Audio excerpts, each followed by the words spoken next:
Eh ben, Game of Thrones n'aura rien inventé.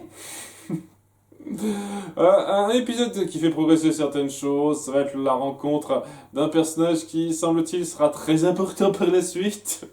Qui a l'air intéressante sur les bords. J'espère qu'on partira pas trop dans certains délires un petit peu trop abusés autour d'elle, mais sinon ça va. Sinon, à part ça, c'est juste une fois de plus la course-poursuite de Scar, la direction vers le nord. Et un petit peu de trucs qui sont mis au clair. Alors, on commence à donner une explication, une petite raison à pourquoi May suit cette histoire-là. Pourquoi May suit Scar et compagnie. Là, ça commence à devenir un tout petit peu plus compréhensible de sa part, même si en toute sincérité, j'en parlerai à la toute fin de ça. Bref, ouais, ça commence sur Al et Ed qui arrivent dans une ville du Nord. Et donc, comme c'est le Nord, évidemment, il fait froid, il neige. Tu vas, quoi, une centaine de kilomètres au nord, automatiquement il fait froid, il neige. Je sais pas exactement à quelle période de l'année on est censé être, enfin bref, c'était parce qu'il faisait très bon la dernière fois lorsqu'ils étaient au centre du pays, mais là, ouais, c'est le nord, quoi. Et il donc se rappelle un petit peu comment ils s'amusaient lorsqu'il neigeait chez eux, lorsqu'ils étaient petits, c'est mignon, ça rappelle un petit peu régulièrement à leur vie un peu plus insouciante d'avant, c'est cool de faire ça de temps en temps. Tandis qu'on va se centrer durant la première moitié sur le conflit entre Scar et Solf. Solf qui arrive donc à l'endroit où ils auraient pu, où ils ont très certainement sauté du train qui allait vers l'ouest. Et alors, il y a un truc que je trouve un peu bizarre, ce moment-là, c'est que il y a deux témoignages, quelqu'un qui a vu quelqu'un piquer une barque pour se diriger vers le sud, un vieux qui a vu un mec mystérieux se diriger à l'ouest, et il y a Solf qui dit, attendez, il y a un sentier qui va vers le nord, si on jeter un coup d'œil parce que j'ai des doutes, et ouais, il y a la trace que Scar est passé par là et donc que c'est très certainement ici qu'il faut se rendre avec donc une espèce de petit suspense, est-ce que c'est vraiment lui ou pas, il y a un éboulement, est-ce que c'est lui qui l'a provoqué, c'est lui, donc ouais, voilà. Et la question que je me pose par rapport à ça, c'est comment il a réussi à faire en sorte qu'il y ait des témoignages qui disent il est allé vers le sud, il est allé vers l'ouest, en fait je vois pas comment il a réussi à faire ça, et étant donné que de toute façon il avait déjà les yeux rivés vers le nord, ça change quoi en fait? C'est histoire de dire ah mais peut-être qu'il va encore se tromper de piste. Oui non, je me doute bien qu'il va aller au nord comme lui. C'est bien la peine de faire ce micro suspense à la con, j'ai pas bien compris ça. Les faux témoignages du sud et de l'ouest, j'ai pas des masses saisies, je vous cache pas. Mais bon, ça le fait comprendre quel train il a pu prendre en partant sur cette direction-là pour aller vers l'endroit où il pense aller. Et ouais, bah, il le poursuit, hein. Donc il est dans un autre train et il utilise un train de l'État, un train de l'armée qui peut aller en parallèle. Donc c'est cool, il y a deux voies qui sont l'une à côté de l'autre. En règle générale, lorsqu'il y a deux voies qui sont l'une à côté de l'autre, c'est pour aller dans un sens et dans l'autre, mais c'est un cas particulier. Le train de l'armée peut faire ce genre de truc. Donc voilà, il suit l'autre train, alors que Scar cache toujours un petit peu qui l'accompagne, et on découvrira plus tard qu'il s'agit de Yuri, ce qui, une fois de plus, n'est pas... Je ne trouve pas ça particulièrement important que ce soit Yuri et Marco d'un côté comme de l'autre, mais on a la réponse au suspense, c'est Yuri qui l'accompagne, et qui donc voit un petit peu rouge lorsqu'il voit ce gars débarquer sur son train. Il saute du train à l'autre et dit ah c'est toi qui as détruit mon peuple, ah je me souviens de toi, je me souviens du gars qui te ressemblait, c'était ton frère, il allait pas bien la dernière fois que je l'ai vu donc. Et donc vous voyez rage, tout ça, et je vous cache pas que je suis légèrement déçu par ce match retour, cette espèce de duel de vengeance qu'on met en place parce que très vite, il se fait dépasser, Solf. Vraiment.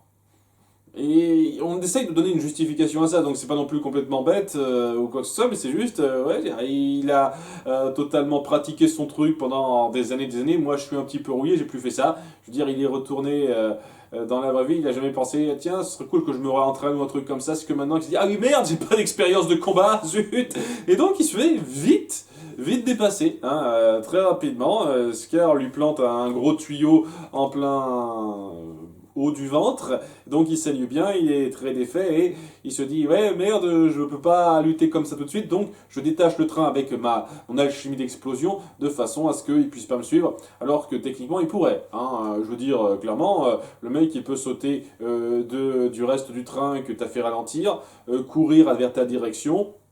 Étant donné qu'en plus le reste du train s'est arrêté, il a moyen de te poursuivre pour essayer de te buter plus. Hein. Je dis ça comme ça, le fait qu'il essaye pas plus, c'est un petit peu...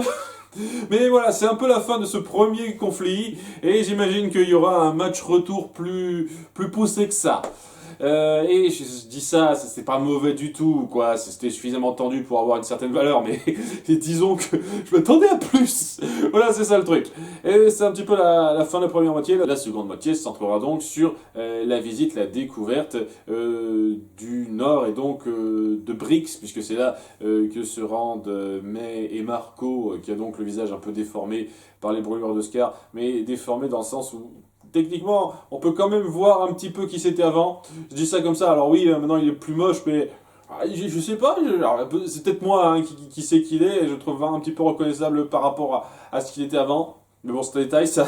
Et qui se rendent donc, bon, à la fin, je vais directement à la fin là-dessus, vers une petite cabane où il y avait les recherches du frère de Scar. Ça, c'est aussi un truc qu'on voit à la toute fin de l'épisode, c'est après le générique, donc il faut penser à regarder après le générique de temps en temps. Et ouais, il trouve un coffret enterré où il y a les notes du frère de Scar, et il y a un mec qui se dit qu'il y aurait peut-être la réponse à l'immortalité, puisqu'il a mélangé l'élixirologie et l'alchimie du royaume central, quoi. C'est donc la raison enfin qu'on donne à pourquoi elle suit ce putain de mouvement, parce que je comprends toujours pas depuis le début pourquoi elle suit Scar. Donc ok, c'est une raison à peu près valable, de son point de vue, il aurait peut-être une voie pour avoir l'immortalité, ce qui est quand même un petit peu nébuleux, et je veux dire, dès le début il lui a dit ça en fait. Dès le début il a dit à May, au fait... Il se trouve que j'ai un frangin qui a bossé sur l'élixirologie et peut-être que tes travaux pourraient t'aider pour ta recherche sur l'immortalité. Il lui a dit ou il lui a fait comprendre ça. Je trouve que c'est un peu gros quand même. Hein. Ça reste un peu gros, mais au moins il a une raison un tout petit peu plus poussée de suivre Oscar plutôt que ah il est gentil le gars, je veux être avec lui. Il est un tout petit peu mieux que ça. Et sinon, oui, Hal et Ed iront plus loin dans le nord à la recherche de May, puis pour avoir plus de réponses sur l'électrologie également, et suivront donc un chemin vers la forteresse de Brix, une espèce de fort assez immense qui n'est pas sans rappeler le grand mur du Nord dans Game of Thrones, parce que il y a quelque chose de très similaire dans la forme, quoi. C'est le Nord, il fait toujours froid, il neige toujours, l'hiver arrive, tout ça, ça m'a trop rappelé ça. Et dans un sens, oui, ils ont fait ça avant Game of Thrones, donc c'est les premiers là. Enfin, les premiers, il doit y en avoir d'autres qui ont fait ça avant, je dis ça. Si vous connaissez d'autres œuvres qui ont dépeint ce genre de configuration avant, n'hésitez pas à le pointer. Et ouais, ils se rendent là, ils ont un peu peur de ce qu'ils pourraient trouver. Ils pourraient trouver des grizzlies, tout ça. Mais vous avez combattu des gens ultra puissants qui peuvent faire de l'alchimie ultra poussée. Vous avez peur d'un putain de grizzly, c'est bon, vous le défoncez le grizzly. Hein. Je suis désolé. À un moment donné, il faut arrêter les conneries. Mais bon, ils vont pas trouver un grizzly, mais ils vont trouver un mec. Un soldat du coin, alchimiste, qui a également des automails. Enfin, je sais pas s'il est alchimiste. En tout cas, il a un automail, super puissant, genre une espèce de tronçonneuse particulière, quoi. Et il déboîte à l'aide. Mais genre, quoi, ils se font laminer à peu de choses près. Bon, ils se défendent un peu quand même, mais voilà, Hal se fait prendre dans un filet, et ça le maintient complètement HS pendant 2 minutes, un truc comme ça. Oh mon dieu, je suis dans un filet! Je suis une armure ultra puissante, mais un filet me maintient sur place. Et il y a Ed qui se bat un peu tout seul contre lui, automail contre automail, et qui se fait complètement dépasser. On peut même pas faire d'alchimie contre lui, parce que apparemment, je sais pas, le métal de son bras est particulier, il est insensible à la magie, je sais pas trop, ça n'a pas été clair pour l'instant, et voilà, il se défend un petit peu malgré tout, mais les hostilités s'arrêtent lorsqu'il y a plus de soldats qui arrivent, et que juste après, il y a la neige qui se calme enfin, quoi, et il voit un petit peu, genre, à 10 mètres d'eux, vraiment, c'était vraiment une grosse purée de poids, la grande muraille en question. qui est tenue par la générale du coin qui s'appelle Olivia Armstrong. C'est la sœur de Alex Armstrong, qu'on connaît bien depuis le début, qui est du genre assez petsé, qu'on me la fait pas à moi, et qui les accueille assez froidement. Et je vous espérais qu'elle ne sera pas trop chieuse à ce niveau-là. Elle a du caractère assez trempé qui passe bien pour l'instant. Elle a des lèvres un petit peu, un petit peu appuyées, histoire de dire. Mais j'ose espérer juste que vous n'en ferez pas une chieuse trop appuyée. Pour l'instant, il n'y a aucun problème, hein, c'est juste le chef autoritaire au caractère trempé.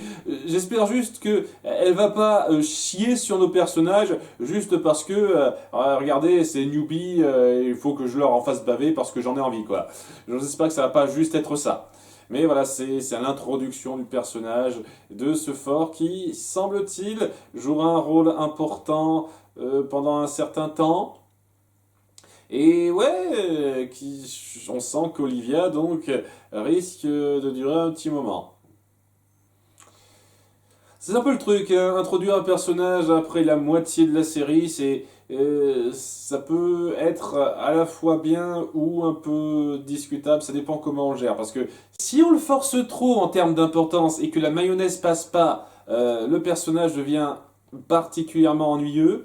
Et s'il passe très bien, bah, ça peut être un excellent ajout. Et c'est tout ce que j'espère que ce soit le deuxième cas. Pour l'instant, je suis plus confiant pour le deuxième cas, c'est juste des micro-craintes, c'est tout.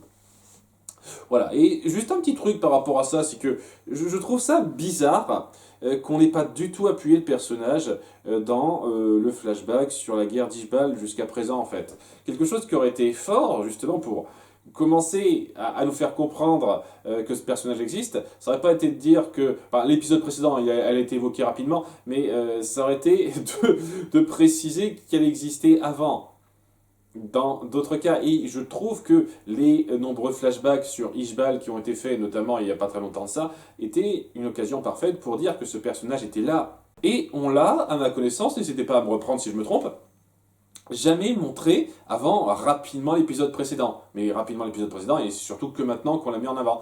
Et je trouve que ça aurait été plus fort de l'appuyer un tout petit peu. C'est comme, je sais pas moi, dans Avatar, le dernier maître de l'air, le personnage d'Azula, on a su appuyer de façon un tout petit peu appuyée sa présence à un moment donné dans un flashback de la saison 1. Elle apparaissait pas juste comme ça à la toute fin de la saison 1 pour être important à partir de la saison 2. C'est un truc qui aurait pu être un tout petit peu mieux amené, mais à nouveau, peut-être que j'ai pas fait gaffe à un truc et n'hésitez pas à me reprendre. C'est le détail, c'est pas pour dire une seule seconde que c'est mauvais. Hein. Voilà, c'est un épisode une fois de plus plutôt solide, un tout petit peu frustrant dans le fait que le combat entre Scar et Solf est un petit peu trop rapide pour moi, mais je suis sûr que vous en ferez plus par la suite.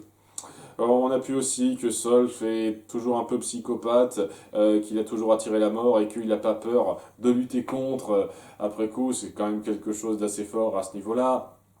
Il y a beaucoup de bons pour l'instant et une fois de plus je suis quelque chose de solide où j'ai pas énormément de mauvais trucs à redire. Hein. Vraiment, c'est une série qui s'en tire très bien. À bientôt pour l'épisode 34 voire plus. Bye.